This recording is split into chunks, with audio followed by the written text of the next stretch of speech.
Firstly, go to the file and click on open. Select this dog image. Click open. Now press Ctrl J to duplicate the layer. Go to select and choose subject. Then take the quick selection tool. Hold the Alt button and adjust the selection like this.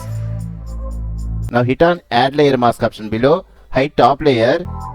Select the bottom layer. Take the text tool and type the text like this.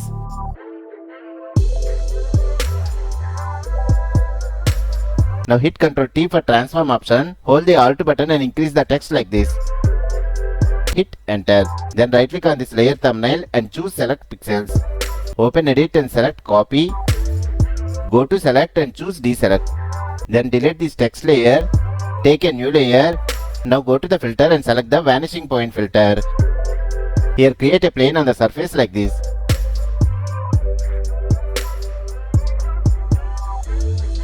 Now press Ctrl V to paste the copied text. Move this text to the selected surface. Hit Ctrl T for transform option. Now adjust this text like this. Click OK. Now expose the top layer. Right click on this text layer and choose blending options. Go to the underlying layer option. Hold the Alt key and break this point. Adjust this point like this. Press OK. Let's see the final result.